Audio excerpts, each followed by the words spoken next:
Truth has become a right-wing concept. You cannot say it, because if you say it, you are considered right-wing.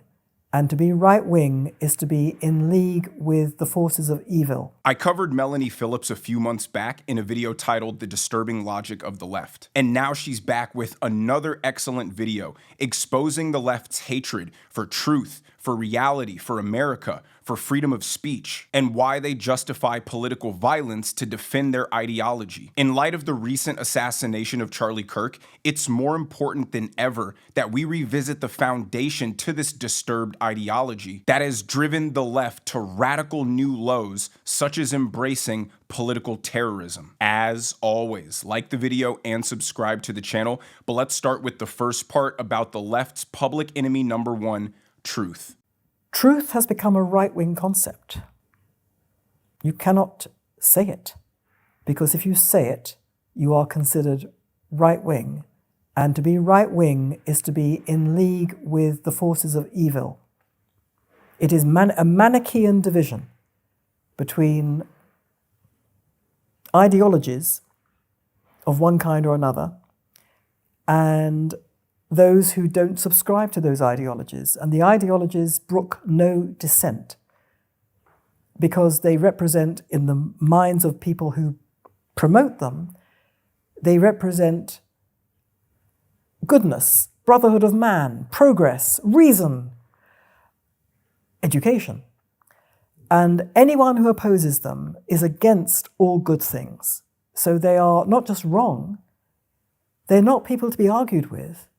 They're people to be removed and silenced, because otherwise you're against all good things. So it's that division between good and evil. The problem with the left is they derive all of their self-worth from being a progressive, which they find to be liberating and forward-thinking and good. And they internalize conservatism to be oppressive, to be evil. This puts them in quite the bind, because the natural progression of being a progressive would be, once you achieve the thing you set out to accomplish, once the culture war is won, you would then switch to conserving these changes. But this is contradictory to their belief that conservatives are evil. So they can never be satisfied. Nothing can ever be enough. The battle is never over. There always has to be another oppressive cultural dragon for them to slay. But when they look around and see that all of the battles have been won, everyone is equal, everyone is free, everything is fair and just, they must now start looking outside of reality for new issues to address. Or they'll simply create some out of thin air. When Barack Obama was elected in 2008,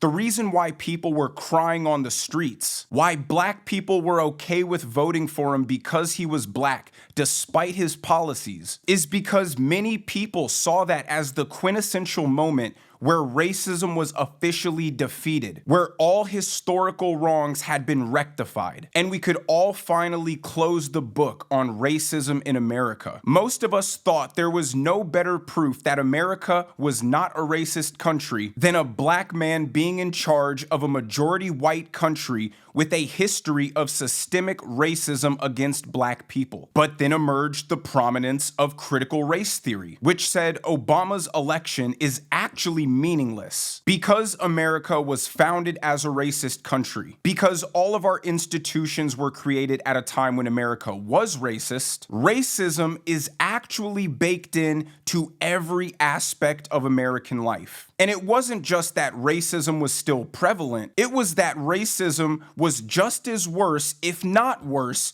than Jim Crow, which meant the battle hadn't been won, which meant this isn't an issue we can finally put to rest. Now we must embark on a larger battle of tearing down all of the pillars and institutions of society, because they are all rot to the core with racism, even though the reality that everyone was experiencing said the opposite. And that leads to the next part, where because their ideologies aren't rooted in reality, they must institute totalitarian measures to enforce what people can think and what they can say. And unfortunately, you know, if you stand up against an ideology like, I don't know, so-called anti-racism, which basically says all white people are bad, Critical theory. or critical theory, or you stand up and say a woman is defined by her biology, so you're against transgender. So, as you know, there's no discussion. You are cancelled. You are removed. You have to be silenced. This dissent cannot be permitted. So we're in what a thinker of a previous age called cultural totalitarianism. No alternative is to be permitted. Now, first of all, that is an assault on individual freedom, freedom of expression and freedom, but it's also a complete repudiation of reason. Because if you say there is nothing that you can say that can dissent from my ideology, and you say you're bringing evidence to oppose me, well, that cannot be the case. The left declares as absolute fact that they are virtuous, they are compassionate, they are loving, they are accepting, they are tolerant. Well, we certainly know they aren't tolerant to people who disagree with them. But to them, authoritarian suppression is acceptable. In fact, it's encouraged. Any viewpoints antithetical to theirs must be rooted in evil, in bigotry, and therefore must be silenced by any means necessary, even if it's just fundamental truth. The left's obsession with virtue signaling allows them to apply these utopian labels to themselves, while being completely contradictory in their actions. Donald Trump just labeled Antifa a terrorist group, the group responsible for the Summer of Love, where American cities were burnt to the ground. And the left simply says, well, look at the name, anti-fascist. How can you be against that? But ignore the intentions and actions of this group, which are to intimidate and coerce through violence the submission of the opposing ideology. The same way Joe Biden's Inflation Reduction Act actually increased inflation. They called Donald Trump a fascist, but let's recap what the left did. They imposed an ideology that forced people to disregard biological reality and instead adopt a fanciful belief that men and women were simply interchangeable. They forced the medical community and the psychological community to affirm this fact. They changed the name of mother to birthing person. They targeted children with indoctrination the same way every authoritarian regime does. They put the trans flag in every classroom as the new symbolism for them to pledge their allegiance to. And adults who understood that this was a lie were met with harsh consequences. You misgender someone in the workplace, you lose your job. You refuse to affirm your kids saying they're the opposite gender, you lose your kids. You show up to school board meetings expressing your discontent with this indoctrination. Well, now you're getting investigated by the FBI. Now, this is when she talks about the left's attack on religion, which for millennia has guided people on what's true, on what's right, what's good, and instead replaced their own ideology as the new religion to be worshipped.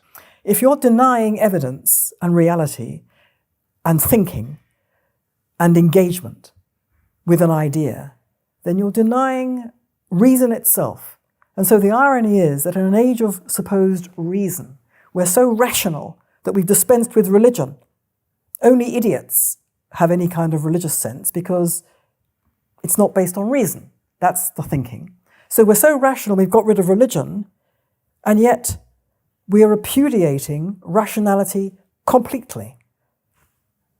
This is something that doesn't quite add up. So I would say that we are in a new age of unreason. That's what we're in. An age of unreason. That's what we've unleashed. And it's an irony because we've done it under the aegis of being rational. But in getting rid of religion, we have unleashed an age of unreason. And what follows from that is the erosion of freedom, freedom to think, freedom to speak, freedom to act. The left's proclamation of self-righteousness and moral superiority doesn't leave room for debate or disagreement. And that's what you see throughout history with communist regimes. They believe their way is the only way, it's the right way, and any opposition is evil, is against the greater good of the country and mankind more broadly, and must be quashed by any means necessary. The left finds personal satisfaction in advocating for the impossible, because that's the foundation for progressivism. Just because something doesn't exist today doesn't mean we shouldn't fight to make it exist tomorrow. But at a certain point, you hit a wall of what can be achieved. And once you try and go beyond this wall, past the limitations of reality, what you seek to achieve becomes regressive and dangerous and oppressive. Yeah, communism sounds good in theory. What if people cared about every single person on the planet just as much as they cared about their own family? We all weren't self-interested human beings, and instead were just motivated by the greater good. And we're fine with restricting rights and freedoms, seizing the means of productions, aka stealing everybody's property through force, and a few million deaths if it means that maybe, just maybe, one day we achieve this utopian vision. I recently debated a progressive who held this belief that because they are progressive in name, therefore everything they advocate for and want is inherently good. And I told him, all progressives advocate for is change. Whether that change is progressive or it's regressive is completely speculative. And he said, no, it isn't. Giving black people the right to vote, giving gay people the right to be married, these are good things. More rights equals good. So my rebuttal was, okay, let's use your logic. If we gave adults the right to marry children, would that be a good thing or would that be a bad thing? If we gave adults the right to marry their animals, would that be a progressive thing or would that be a regressive thing? If we indoctrinate children in the belief that they're born in the wrong body, that gender is malleable, all they have to do is sterilize themselves, pump themselves with the hormones of the opposite sex, allow them to make irreversible life decisions as a teenager that destroy their mental health, that cause them to live in perpetual denial, that cause severe health problems, and force them to become lifelong dependents of the pharmaceutical industry, is that really such a good thing? And their rejection of truth and reality and fact and reason causes them to view violence as a necessary good in order to achieve their utopian vision. Their use of the word Nazi and fascist against people who are merely speaking the truth is just moral justification for violence. They believe their intellectual superiors and their forward-thinkingness can't be constrained by the bounds of reality. Free speech is antithetical to their ideology because it allows for dissent. It allows people to engage in truth. They labeled Charlie a racist, a bigot, a fascist, a misogynist, even though he wasn't. All he did was speak the truth. But if your ideology can only exist through coercion and forced indoctrination, then the truth is offensive, and truth seekers must be crushed and killed, not uplifted and celebrated. But let me know what you guys think down in the comments section below. If you enjoyed the video, make sure you hit that like button. Make sure you subscribe to the channel if you haven't already. Turn on those notification bells so you never miss a video. And I will see you guys in the next one.